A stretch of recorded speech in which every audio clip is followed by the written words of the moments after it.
Changes to Rumble, Urgot, Cho'Gath, and the Tribunal, covered in this episode of the patch preview.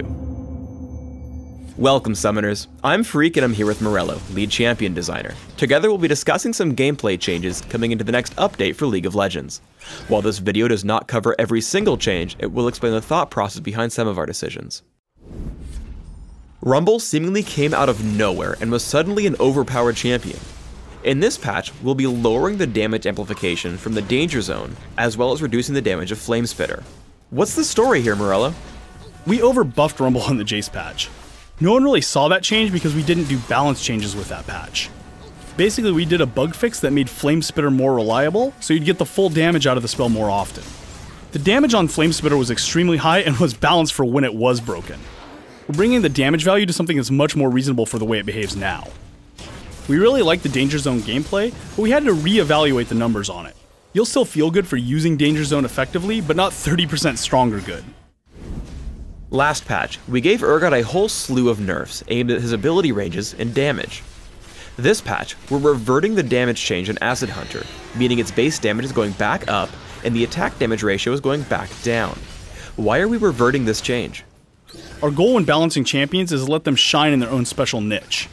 Urgot's role is really tanky fighter range carry who assassinates other carries, and we didn't want to change that about him. And we just went too far with the last nerf on his Q. Cho'Gath is one of our oldest champions and he needed a tune-up, so we're making 3 upgrades. We're quickening his cast times, fixing an issue where Rupture's delay before hitting was random, and making his Vorpal spikes scale in size as Cho'Gath himself grows. What do these changes mean for Cho'Gath?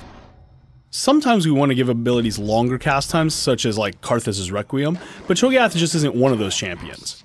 We found that his cast times were really long and kind of clunky, so we're bringing him down to a half second. This change is going to make Cho'Gath feel a lot better when he chains his abilities together. For Rupture, it was basically hitting somewhere in between 1/2 and 3/4 seconds randomly. We fixed that bug, and now Rupture's timing is consistent right in the middle of those two values. Now Cho'Gath players can actually plan for the delay of the ability, just like other skill shots in our game. The Vorpal spikes change really is more for fun. They do get bigger and hit more targets as he grows, and not with just Feast, but skills like Lulu's ultimate or the summoner spell Surge. This is going to make him a little bit stronger, but mostly it's going to make him feel a lot better. The Tribunal is about building a more sportsman-like community. If you find hostile players in your game, remember to report them after the match. When a player receives enough reports, the Tribunal builds a case against him or her for community review. If you're level 20 or higher, head to the Tribunal to vote on cases and help shape the community for the better. We're experimenting with new ways to reform players more effectively.